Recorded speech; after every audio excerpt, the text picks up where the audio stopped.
This episode may contain content that could be distressing or objectionable to certain listeners. Please refer to the episode show notes for details. Discretion is advised.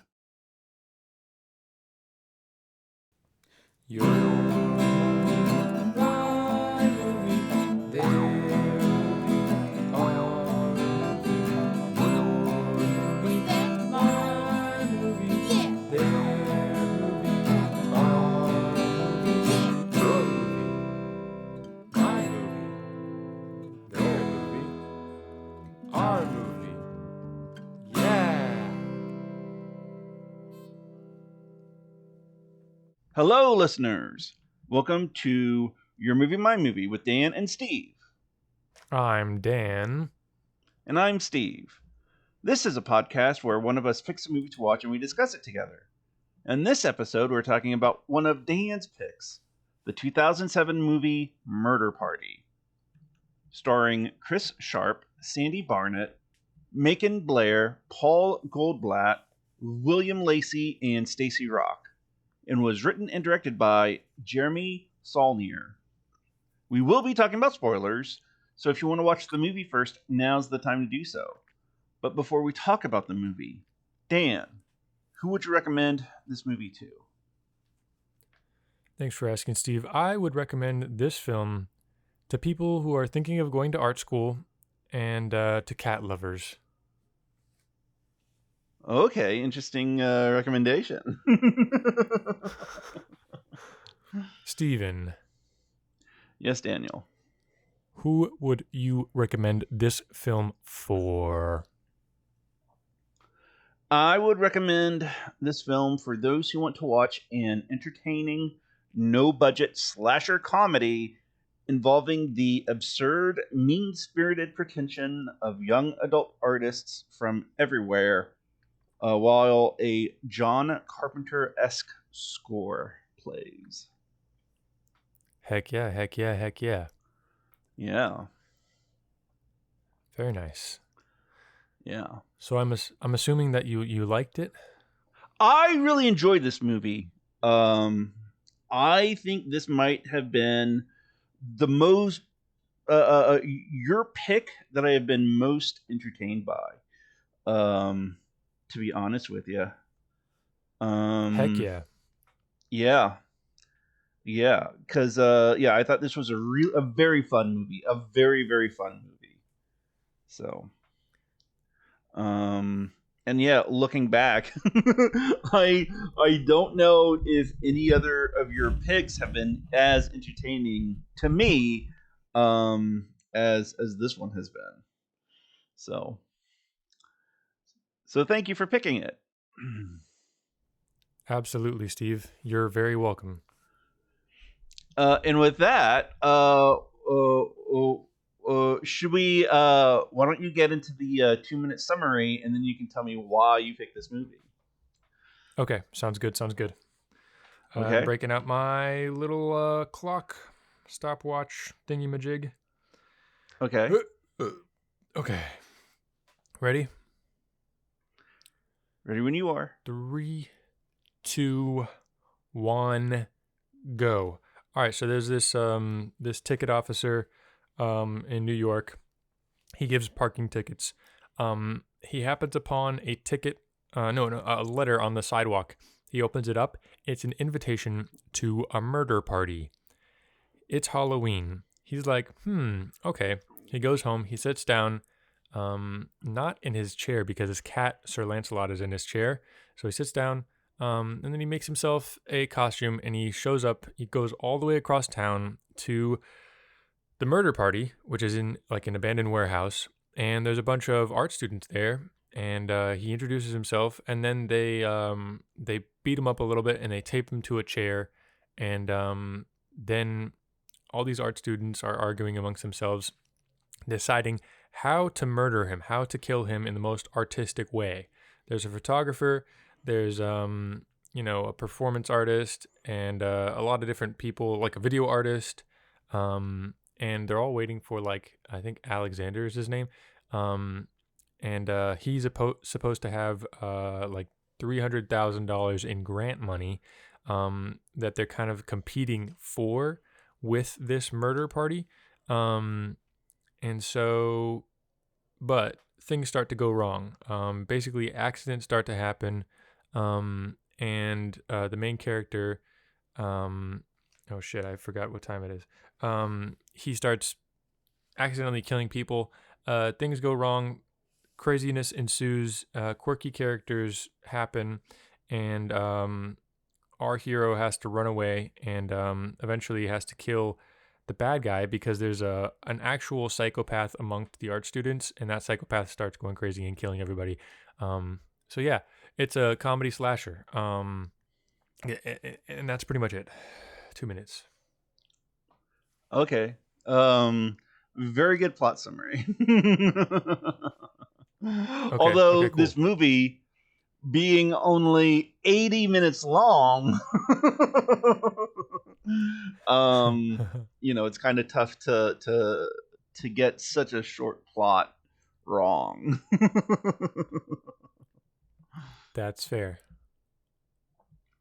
Which I did not mind. I did not mind that it was only 80 minutes long. I feel like if it I love was a short 1 film. minute. Okay, yeah. If it was 1 minute longer, it would overstay its welcome. But yeah. So Dan, why did you pick this movie for October, the month of Halloween? Well, I have not seen this film. This is like one of the first films I picked that I haven't seen, other than To Live and Die in L.A. I think I picked that even though I hadn't seen that. Mm-hmm. But you had seen it. Right. I picked this film because I'm a big fan of two of this director's other films, Blue Ruin and Green Room, which are, I think Green Room is his most famous film, and probably his most critically acclaimed. Mm-hmm. And then Blue Ruin is also heavily loved, I would say. Let's see. But yeah, I picked this film because it's called Murder Party, and I was afraid to watch it a couple of years ago. But I was like, it seems like it could be a good time. I think it's time to watch it. And I wanted to show you Green Room. Huh? Why were you afraid of this movie? Because Green Room really is very gross. It's very gory, and it's very intense. It's a fantastic film, but it's a lot. So I was like, you know what, this is probably more tongue in cheek. So I can probably handle this one, and it's probably going to be a fun pick for the podcast. And I also love watching directors' first films. I think it gives me a lot of insight into that director, and I just love the feel of a first film because it's like you can probably do this with the right amount of people and the right people, and absolutely the right people for sure. Yeah, and the amount of willpower that you need to have, but you can. This is attainable, So yeah, that's why I picked this film. Okay, wonderful. So yeah, how do you want to get started with talking about this movie? I don't know. I had some notes on the film, but then I left my notebook at work. So now I don't have any notes to fall back onto. But basically, I don't know. I guess I'm going to talk about the things I liked most about the film. Well, it's from 2007, I believe. Yeah. And go ahead. Well, if we can talk about that for just a moment, yeah, because this movie is like very much of its time. yes, it is set in a very, very, very specific time period. Because there are cell phones that have internet access that are not smartphones. Uh-huh. And the main character uses a laptop to print out MapQuest directions to the address of the murder party. Yes, he does. Yes, he does. So that is the Venn diagram of time, where people have laptops and MapQuest is still relevant, while also having cell phones with internet access that are not smartphones. That is a super specific period of time. Yes, it is. Yeah, and that was kind of the first thing that came to my attention. And being, fully sentient during that time, was that enjoyable to watch? Was it nostalgic for you? For me, well, Yeah. I mean, it wasn't really. I mean, that part was kind of nostalgic, but like, because of everything that else that happens in the movie, like everything else is very timeless, I feel. Like if it wasn't for there's also a VHS. He rents VHS horror movies to watch on Halloween. So VCRs and VHS tapes are still relevant. But they also talk about DVDs as well. So that also makes this a very specific period piece. Yes. Also, the Psycho guy. Not Psycho guy, because there's a guy named Zyko that I'm not Yes. talking about. Bill. Yeah. Bill is or William. He is dressed up as one of the as a member of the baseball player gang from the Warriors.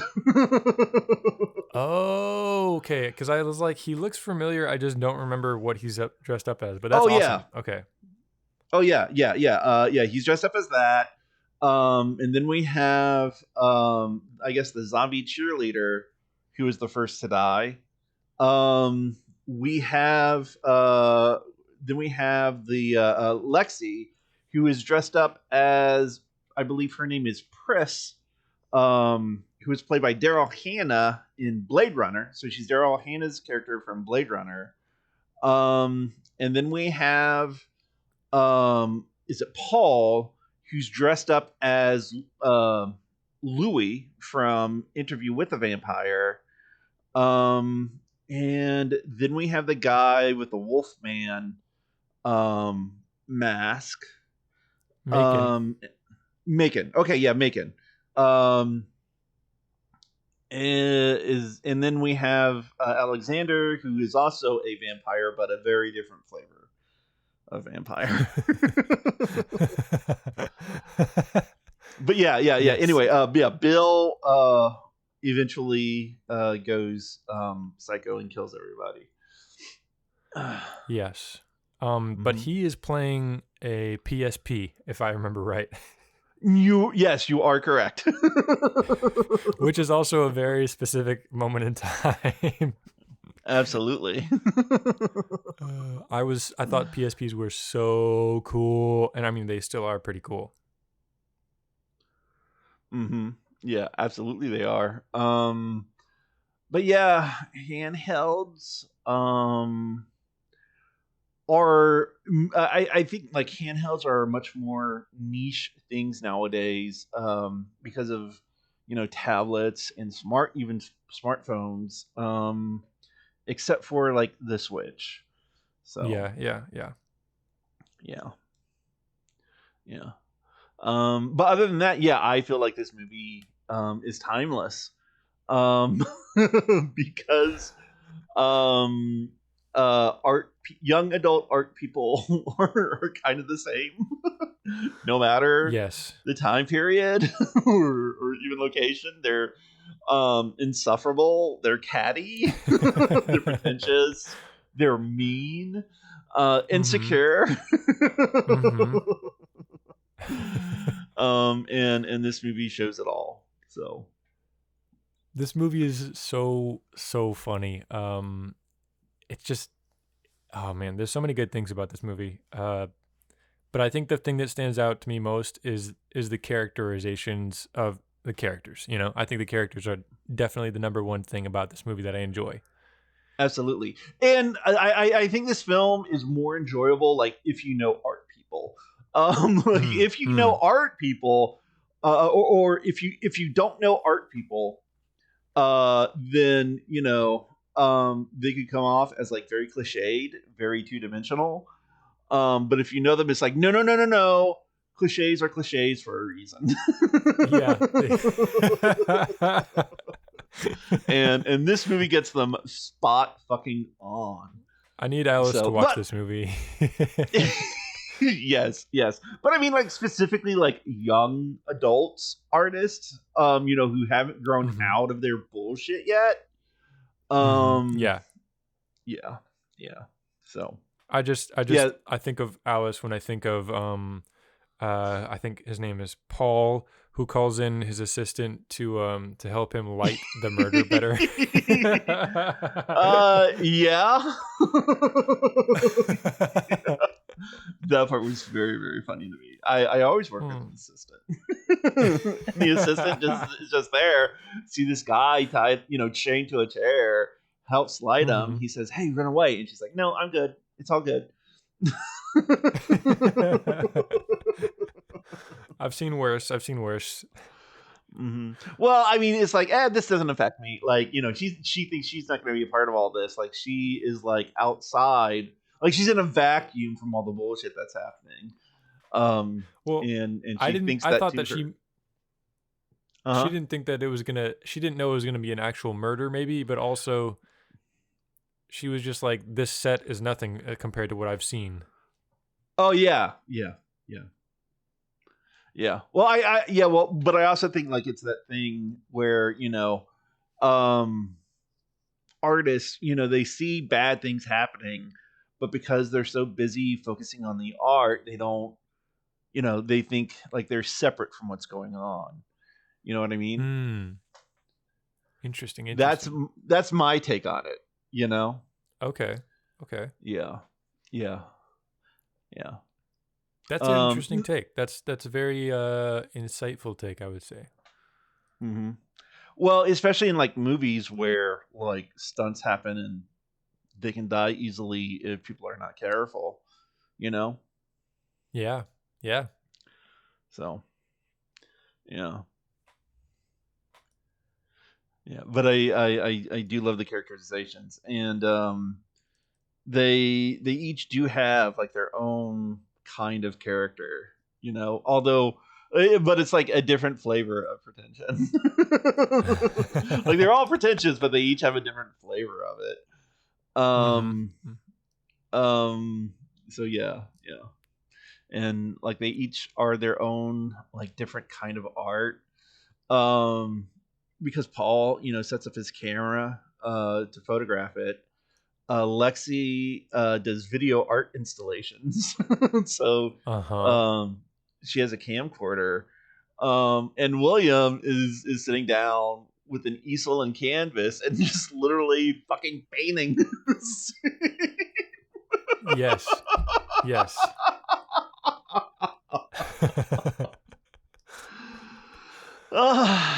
Very funny. And then Alexander is the sort of producer of art. Yeah. He says that he has $300,000, and he'll give them that as a grant to whoever, like, the I guess the protagonist, because you can't really call him a hero. Yeah, that's fair. But the main character, his name is Chris, and he's like, yes, whoever can murder him as the best form of art gets the 300,000.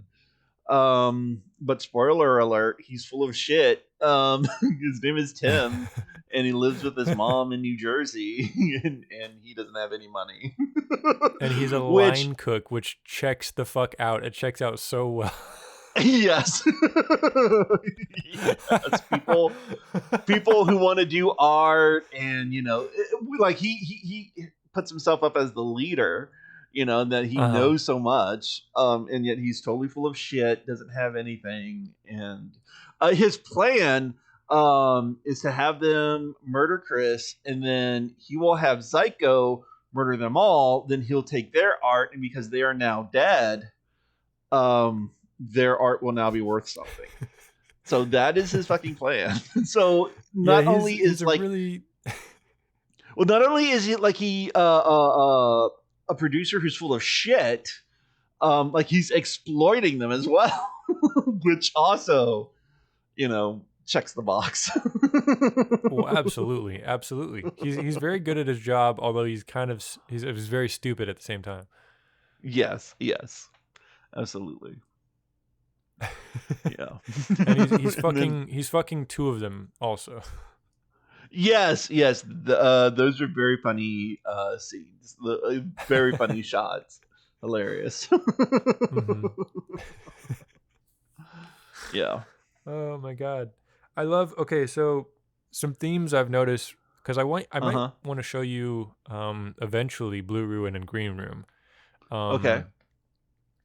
But some themes I've noticed from Jeremy Saulnier Okay. or something is violence number one is overtly a theme throughout his filmography.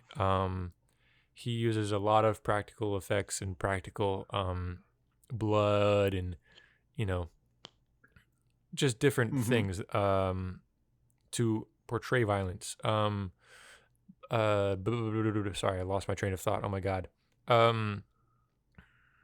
But chaos is another aspect of his films that I think is interesting, and the chaos of violence specifically. Yeah. Um, this is his most funny film. Although there are funny moments in Green Room and Blue Ruin, Mm-hmm. this is definitely, a comedy.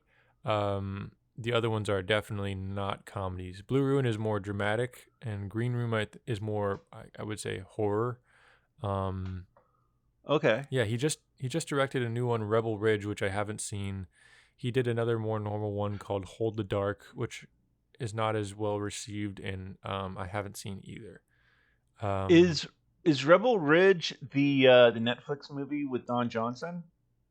it is, yes. I want to see that, but I won't fucking pay for Netflix. So That's fair. That's fair. I don't know if I have Netflix at the moment either, but yeah, that's his newest movie. okay. Yeah, I would love to watch it sometime, especially now that I've seen Murder Party. So Yeah, I think you'll enjoy them. I definitely think Murder Party is the most down your alley. Um, okay, just because it's so funny and tongue in cheek kind of. yeah. It's also like no budget, um, Yeah. which is great. It looks like all they had was like the Steadicam, which was awesome. Uh-huh.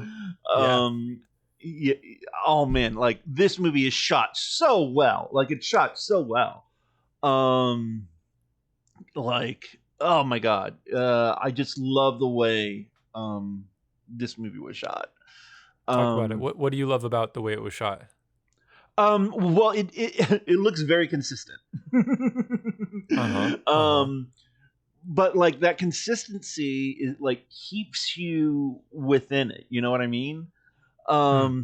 And like they don't do like very wide angles at all. Like everything, like it's almost like and it's also the way that the sets are because everything is like very Mm-hmm. contained.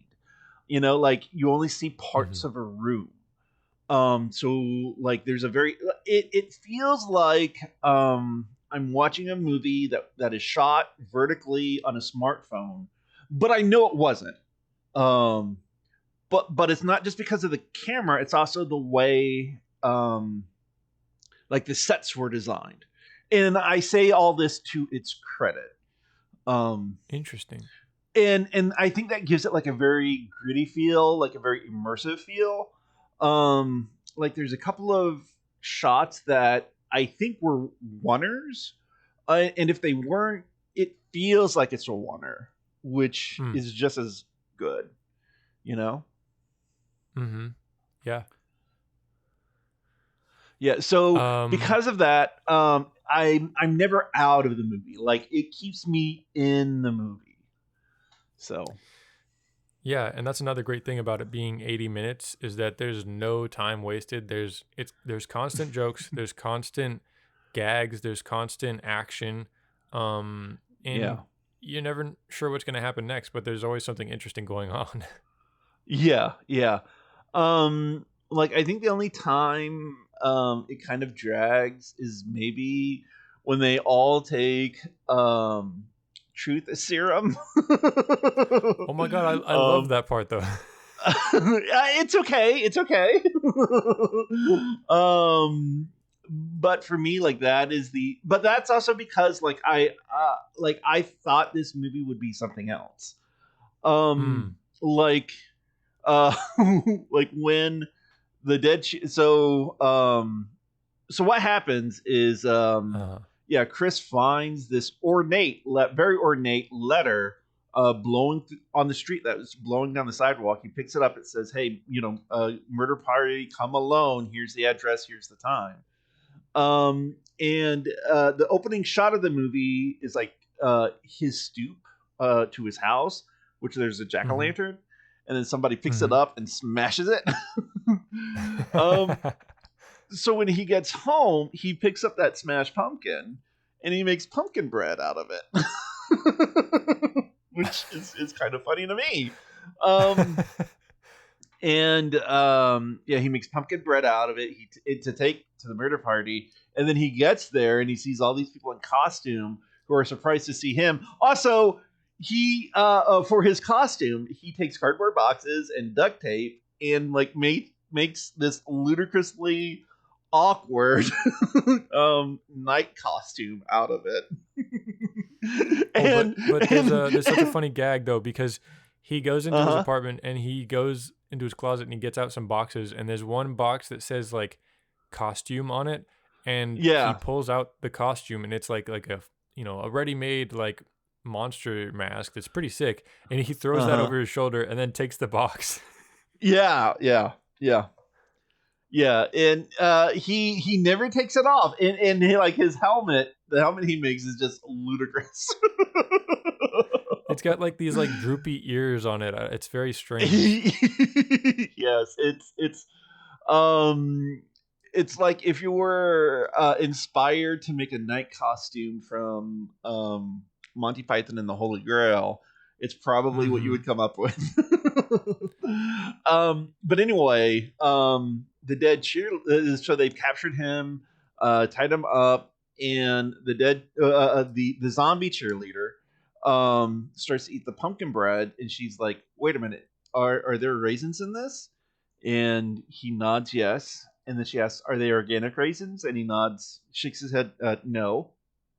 She's like, oh no, I'm allergic to the pesticide. Which I don't know if it's really a thing, but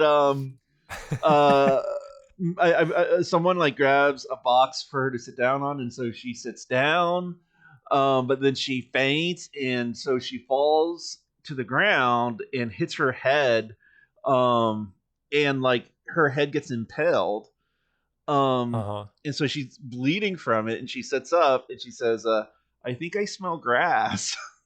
And then she falls over dead.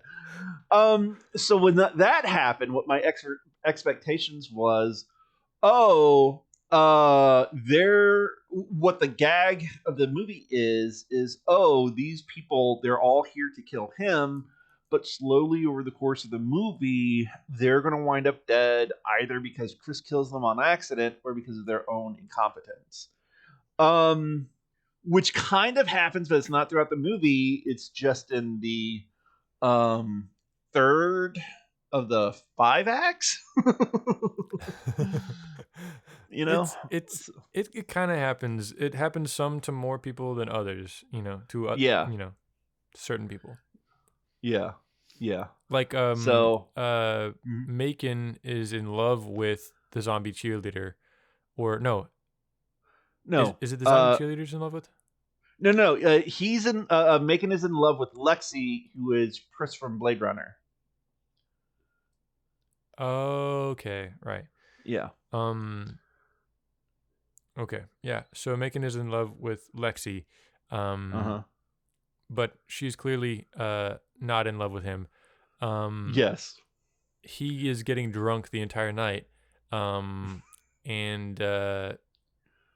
okay, so yeah, he's getting drunk the entire night, and he's like passing out from all the liquor he's drinking. He's like spitting it up into the air and like getting it all over his face and stuff. And then he goes outside to check on Alexander, the line cook slash trust fund kid, and he's checking on the dog, and Yes. he starts smoking a cigarette, but then because of all the liquor and the alcohol, his face lights on fire. Well, and the mask. hold on, hold on. Uh-huh. I did not put together that because he's been spitting out the alcohol, that the alcohol has gotten all over his costume, and that's why it goes on fire. I did not catch that, so thank you for pointing that out to me. But specifically, what he does is he has this plastic Wolfman mask, and he wears a hoodie. Okay. Mm-hmm. So what he does when he's outside is he has the mask over his face and he puts the cigarette into his mouth while wearing the mask. Yes.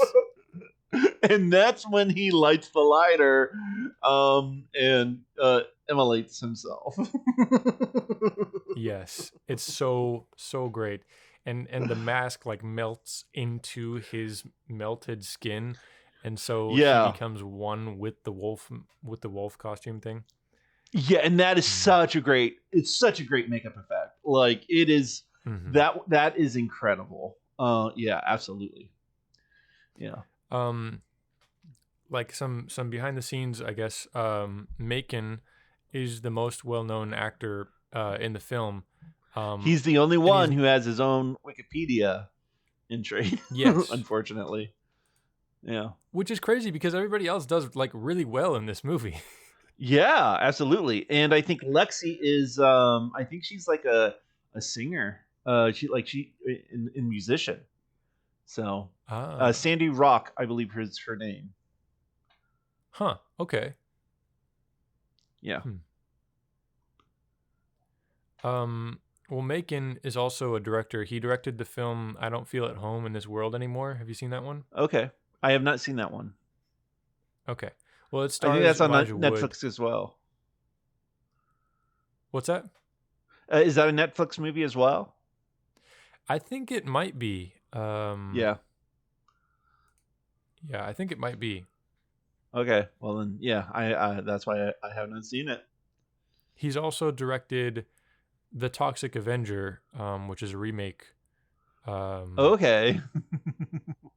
Yeah, which looks really good. But anyways, him and what's up? Oh, I was just gonna say, I am not excited at all by any remakes from low budget movies. I'm not excited for them at all. That's fair. Yeah, that is fair. Yeah, because usually they come out as caricatures, of the original film, and usually lack any charm or genuineness the original film had, which made them so great. So, well, yeah, but I might give it a shot. I might give it a shot. Yeah, he might have been able to pull it off. Yeah. But anyways, I think he's a close collaborator with Jeremy Saulnier. And yeah, I don't know. I just want to bring that up. He's in Green Room. He's in Blue Ruin. He's the star of Blue Ruin. And yeah, I think he's also a producer on one of them or something like that. Okay. Um, Yeah. Yeah. yeah, And I believe Sandy Rock. I think I saw her in like one of the other films, either was it Green Room or Blue Ruin. I saw that she had an acting credit for that. But yeah, it's a shame that these actors are not more well known because they absolutely deserve to be, in my opinion. yeah. I would love to see them like do a TV show, like a comedy TV show. If I was a television producer, I absolutely would just give them money and say, "Here, make a pilot for whatever you want." I think my favorite actor like performance was Alexander. Like his Yes. he was just pure cold-hearted insanity, but like the funniest way of being Yeah. sociopath. Yeah, very understated. Yeah. And while we're on the subject of like all these people, like this movie is credited as a film by the Lab of Madness. Huh. Um, yeah, and so I saw it I read on Wikipedia like the people like some of the actors and I think like the director, um, they like grew up together. They were friends with each other. And they would make home movies on their camcorders. And then they all went to film school, and then once they graduated, like they reconnected, and then created the Lab of Madness to be like a production group for themselves. So Oh, that's so cool. That's awesome. yeah, very cool, very cool. Yeah.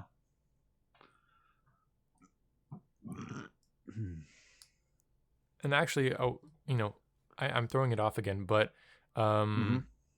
there is one other person with a IMDb page, and that is Mm-hmm. Zyko. Believe it or not, Okay, well, what's he been in? he's been in Twin Peaks: The Return, Okay.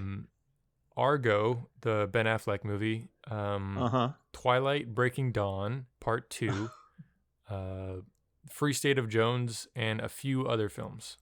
Okay, well that's great. He was funny. He was funny in the movie. Yeah, he was. Well, what do you say? I make sex with pillow.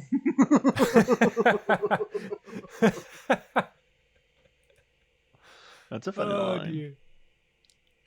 He also has the hard R's of the film. Well, hold on. Not the hard R word.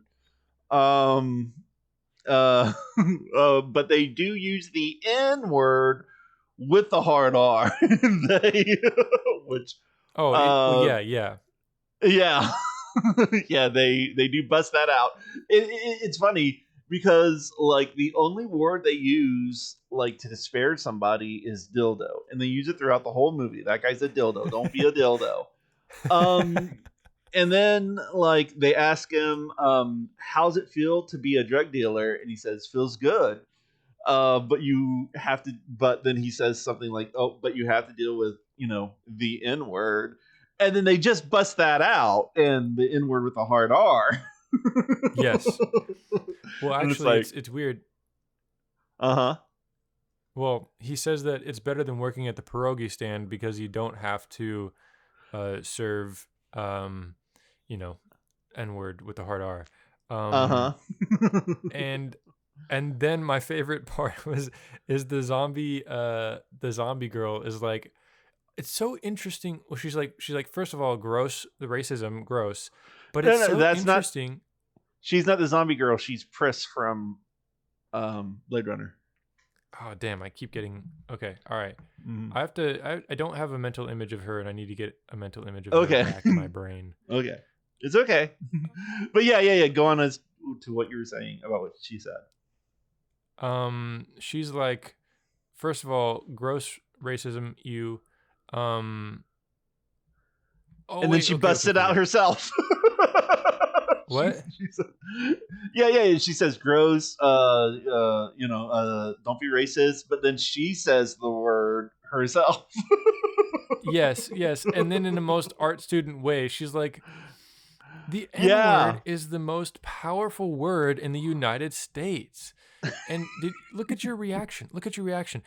Did you see how uncomfortable it made you? And it's like, it's just ridiculous. Yes, absolutely. And then for some reason, Macon has a Confederate flag wallet, which is weird. I don't know what to make of that, but I was weirded out by it, but it also is very funny. Yes. And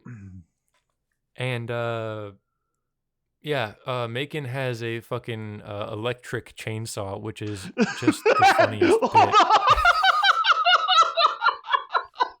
Let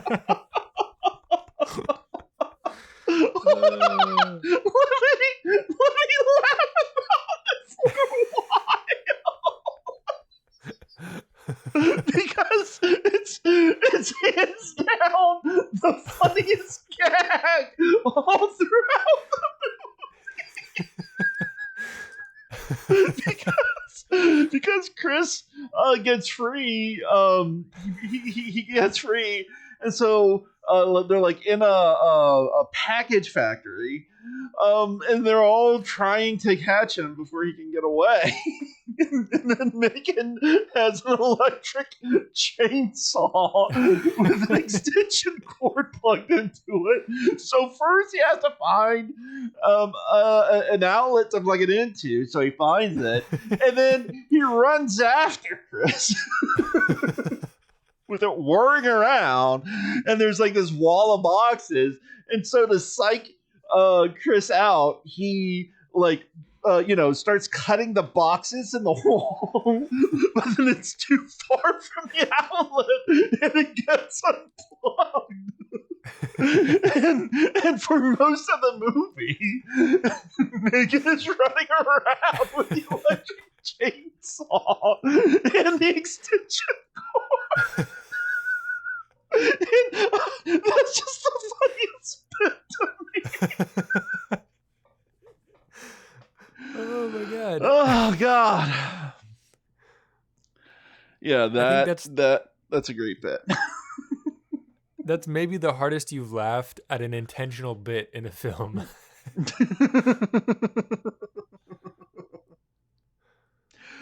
But what I like about the comedy of this all is like they do things that are funny mostly because of how absurd it is. But they don't like bring any attention to it. They don't like, a pin, put a pin on it. They don't point it out. They just let it happen. Which is great and something Hollywood should do more often. Yes. The other amazing thing about this film, and I think some of Jeremy Saulnier's other work, is that it's like expectation subverting in a funny way. One of my other favorite bits in this movie is whenever Chris escapes, he like runs into the closet and he locks himself in, and they're like, "Oh shit, how are we gonna get him out?" And he like looks around this closet, and it like shows close-ups on like all these little objects in the closet. It shows like a fire extinguisher. It shows like a hammer, some nails, and like all these different like items that you're like, oh well, he's gonna make some sort of weapon, and he's gonna fight back. And he's gonna be in there for like 10 minutes working on this weapon. But no, they're all like just talking outside the door, and then you just see the door open, and he just has everything in his arm, and he just like throws everything at them, and then like stands there, and then runs away. Yeah. Which I just think is great, because you expect him to make like a MacGyverism, but he just totally does not. Well, what I thought was another part that I thought was hilarious is he's running away from Bill on the rooftops. And so he can't get away from him, and so there's like this tiny little ledge that he hides under, like he hides against, and is just barely like tall enough that he can like lay down and press up against it and not be seen. And we see Bill in the background, looking for him. But then Chris's watch alarm goes off, and it goes off because we see it happen very early in the film, right in the intro, where his watch alarm goes off, and he takes an an anti-anxiety pill. He takes that, and it reminds him to take his pill. Well, that goes off just then, so he gets up and runs away. But then, like in the next cut, he stops for a second, takes out his bottle, takes his pill, and then starts running again.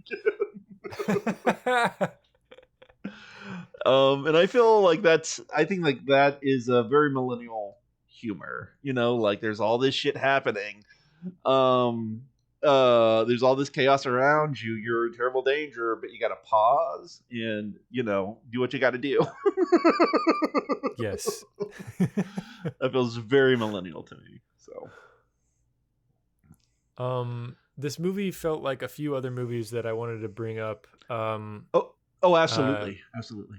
Because, well, first of all, I think his name is again Paul, the photographer. Mm-hmm. Yeah, they're all like talking about art, and he's like, we've all seen the one Martin Scorsese film where the guy does the thing, and I was like, and to me, this movie is almost a remake of After Hours. Okay, have you seen that film? I have not. Oh shit, you haven't seen that? Oh my god. No. Okay. Ah, man. Well, damn. Well, I was going to talk about it with you. Well, we might you have can to watch talk that about next. it. Go ahead and talk about it. Okay, but essentially that movie is this sort of straight-laced, bored guy at an office job is at a coffee shop, and he starts talking to a girl, an attractive girl, and she gives him her address. And so her phone number. So he calls her up, and she's like, yeah, come over. And he's like, come over. And so he makes his way all the way across town to like the sketchier side of New York, I guess. But it's also like, it's like the art side and the sketchier side. So it's like the warehouse district. He gets there, and her roommate is like in like all leather, and she's making a paper mache sculpture of like this woman, and she's like, here, you want to help me? And he's like, okay. And basically he gets tossed into the world of the New York City nightlife, and he gets stranded there amongst all these artists, and all like there's like a BDSM club, there's like a it's just like the crazy world that he's so not used to, and he's afraid of it all, and everything keeps going wrong and getting him stranded there even worse. Okay. And murders happen and stuff like that, and he gets blamed for the murder. It's crazy. It's kind of like a comedy of errors and things like that. But Fish out of water. Say one more time. Fish out of water. Fish out of water, and just everything that can go wrong will go wrong, and it's so funny. Okay. But it's very similar vibes to this, and I was like, whenever he said, I've seen that one Scorsese film where the guy does the thing, I was like, that is what they were referencing. Okay. Anyways, okay. Yeah. That's great. So, this movie reminds me of that, and also reminds me of like Scott Pilgrim versus the World, in the same like millennial core humor. Yeah. Okay. I don't know. Well, this movie to me actually feels like very much a throwback to the original Halloween. Because it has a very early John Carpenter esque score, like with the piano synths, the synth music, Mm-hmm. Yeah, it very much, made me feel like that. And it's also funny because like before he says, the Scorsese movie, he says Jackson Pollock is boring. Yes. And then we get the blood spatter that is very much like a Jackson Pollock painting. All Yes. throughout the Yes. movie. Yeah. So, but yeah, I was, this might be like After Hours meets Halloween. Okay. Yeah. I think that would be a great log line for it. If you needed a high concept pitch for this movie, that's probably what it would be. It sounds like. I have to show you After Hours. Okay. Anyways, yeah, this movie was just so much fun to watch, and the violence works so well. Like, I think just, it's weird, it's unfortunate, but movies do violence so well. Yeah. And I'm just so much... very... Oh, go ahead. I'm very impressed by the setups in this movie. Because this movie has like a lot of setups and payoffs. Like the watch and the pills, like I said before, there was that. The pumpkin bread, there's that. They have cause and effect, like because the zombie cheerleader died, they put her in a crate. And then Alexander's dog sniffs it, and so to keep Alexander from being suspicious, they take Lexi puts the dog outside, and that's why Macon goes outside to check on it, and then that leads to him, setting himself on fire. The gag with the electric chainsaw and the extension cord. Well, that pays off in the final act. It's what saves the protagonist. It's what saves Chris in the end. Yes. So I am very, very impressed by the setups and payoffs in this movie. This movie is very well written in that way. So yes, it's a ball of a good time. Absolutely, it is. I'm trying to think of it's just fun.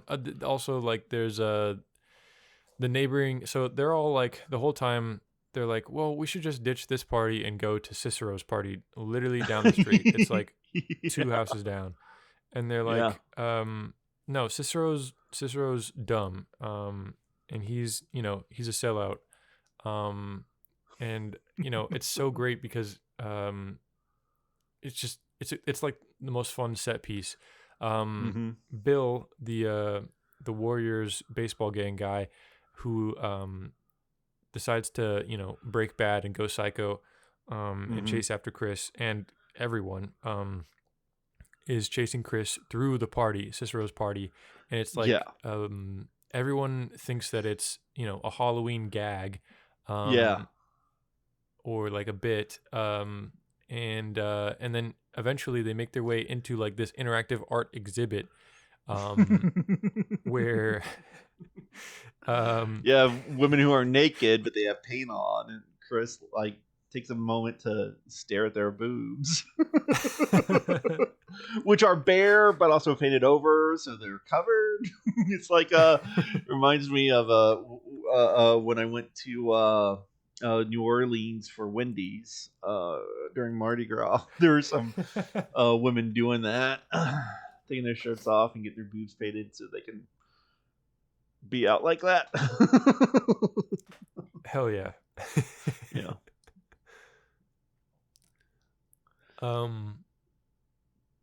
It's just so, yeah. Anyways, he goes through that the interactive art exhibit, and Cicero's there, like wearing like a microphone, comm to talk to people and like orchestrate his art exhibit. And he's like, "Oh, is Alexander coming? I wanted to show him the exhibit. Has he decided on the grant yet, and it's great. And then they bust into that room with the interactive art exhibit, and then Bill comes in and just starts murdering people Well, left and hold right. on. Oh, go ahead. Because Chris goes in and he's like, hide, you gotta hide, they're out to murder me. And then that's when Bill comes in with this axe. And Chris is like, hey, help me fight him. We can all fight him if we work together. And then the one guy is like, fight him. I'm a lover, not a fighter. And that's when Bill whacks him with the axe. Yes. And then it's yeah. Go ahead. Oh, you go ahead. Well, it's very graphic and very amazing.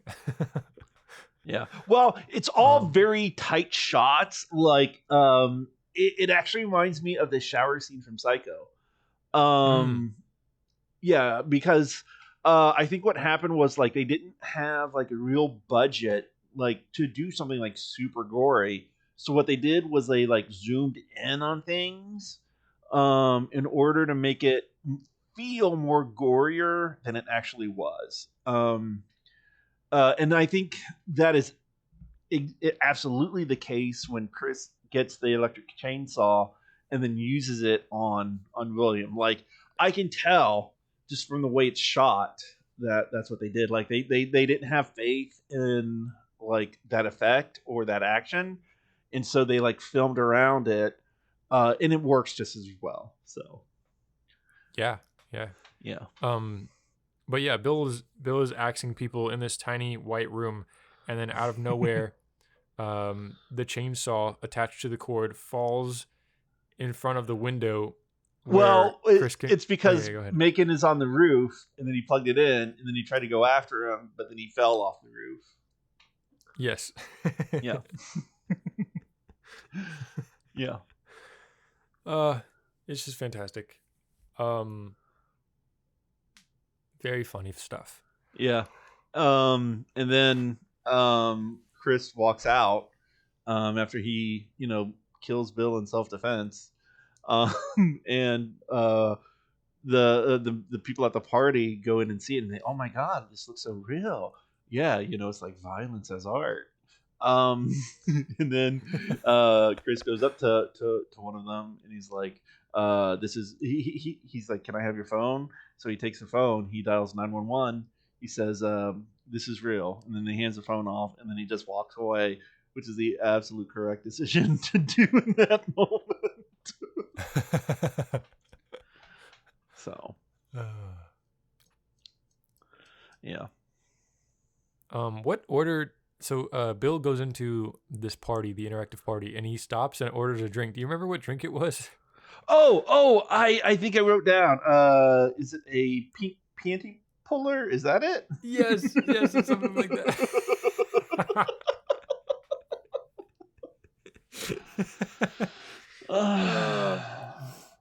Oh man.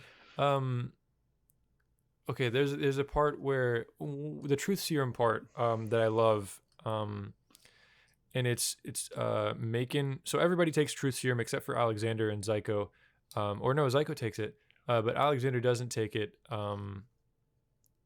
because he's still trying to con everybody into thinking he's a trust fund kid, even though he's just a line cook from Jersey, and Macon is basically talking about confessing his love to Lexi, and he's talking about the time they were like eating ice cream or something on top of a building while they were watching the water towers. Another. What's up? The water towers. Oh yeah, water tower. Watching something get demolished, and do you remember what happens there? Because I wrote it down, but I don't have my notes on me. No, I don't think I remember exactly what happens then. I think it might have been Cicero calling.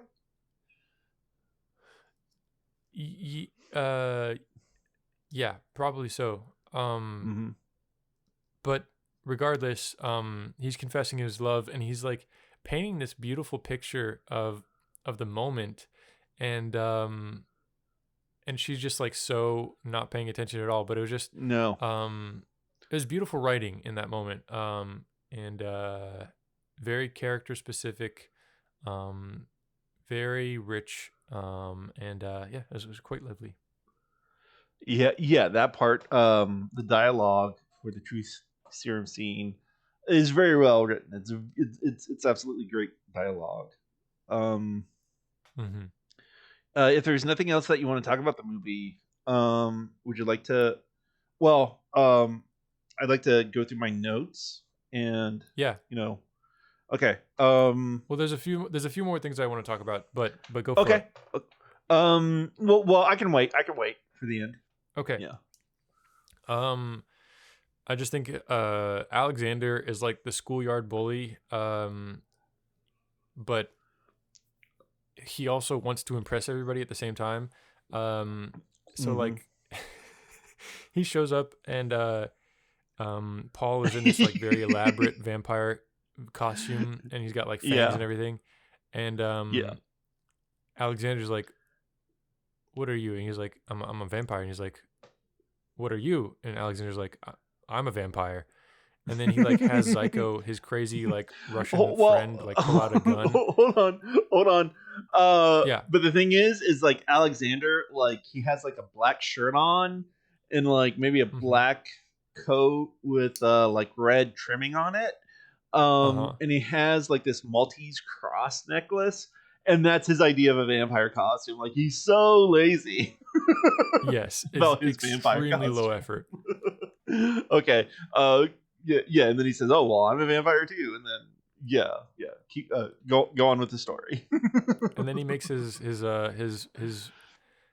drug dealer friend Zyko pull out a gun and point it at him, and he's like, "Take off your shirt, take off your coat and your fancy shirt and your fangs and your pants."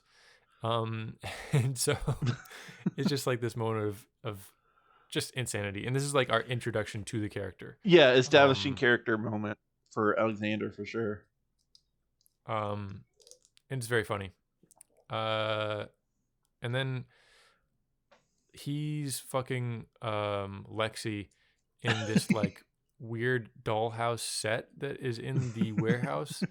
Yes. Or like maybe it's like a cutting room, but there's like a window, but he's like they're having sex up against the window, and she's like has like a very funny facial expression. He has a very funny facial expression. Yeah, her face is pressed against the window, and you can see him behind her, and yeah, they're going at it. And later on, like Paul's trying to impress him and or whatever, and he's like, I think he has the truth serum in him or whatever, but he just gets this look in his eyes, and then you just see it cut to him having sex with Paul from behind in the same exact position, and it's very funny. Yeah. But like that was set up because yes, Paul says that I believe he says that he's bisexual. Yes, he does, and it related to some of the very fast dialogue that it was going by too fast for me to write down. So yeah. So yeah. Another thing that I think is interesting about this movie is just the weird. It's strange how the characterization of Bill is done, because he's kind of like the most normal out of them all. Like he's like, I want to go home. I want to just watch DVDs with my parents and be home. Yeah. But then he's the one that goes the most crazy, which I think is weird, but also interesting. Yeah, but they also make fun of his painting, and he comes in and catches them. So yes, but when the truth serum happens, they all say that they're all jealous of him, and they were going to kick him out of the collective because he was the most talented out of all of them. Yeah. Yeah. I have a part in my notes about that. Let's see.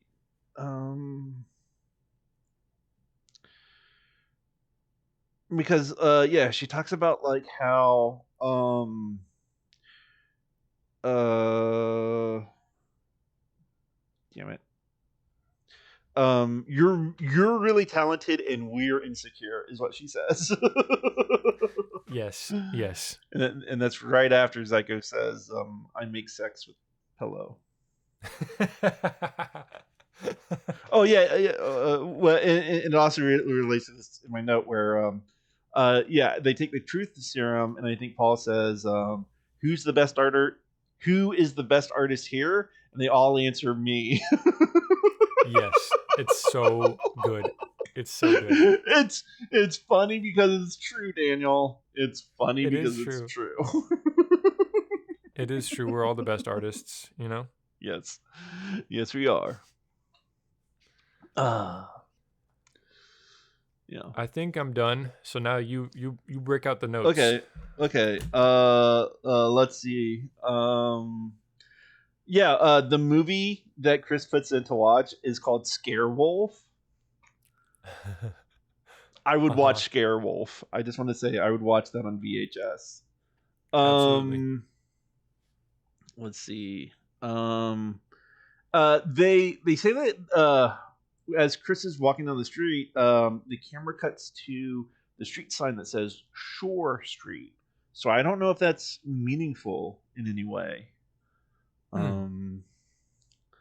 Let's see. They talk about like let's not something about being political, and well, let's not get political about this. And she's like, all art is political. It reminded me of our own show. There's that. Do you remember what I'm talking about? Like, it's very early on. Wait, what are you talking about? When I can't remember what the setup part. is. Yeah. Okay, yeah. They're talking about art and politics. Well, let's not get political. Well, art is inherently political. And so it reminded me of how I talk about art and politics on, this very podcast. Oh, well, yeah. I mean, all art is political. I agree with it, though. Yeah. Let's see. Yeah, Macon pours acid all over him. Oh, I forgot about that. Which is vinegar.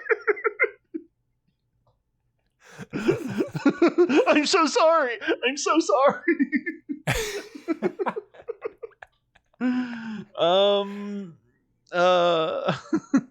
Yeah, and that's when Macon starts to drink. And then they said, no alcohol until it's done. And he says, but there's Coke on the table. Let's see.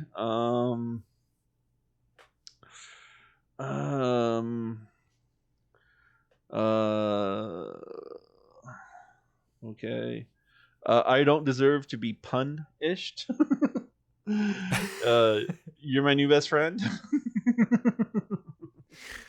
Yeah. I forgot about the pun competition. I hate white people. I dumped myself, and my favorite music is the Big Chill soundtrack. I love the Big Chill movie, even though it's as boomerish as Forrest Gump is. But it's still a fun movie. Let's do Coke, and then that's when Alexander fucks Paul. And then Alexander tells Zyko to get the bag of crank. He's like, "Well, can I stop for fish and chips?" And goes, "No, but I'll buy it after." He tries to recite the Raven to stall for time. But then he gets interrupted by the assistant who comes in, and Paul is like, "I never work without an assistant." And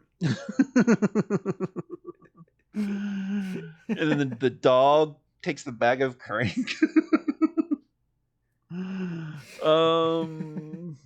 Let's see. Chris gets into the elevator for the packages. and Oh he yeah. crawls up it to escape Bill, and then Bill follows after him and is almost there when Chris reverses it. um Bill's quote, fuck this whole scene, everybody dies. Yeah. Chris yells at Bill as he kills him, you ruined the party. And then that's the end of my notes. So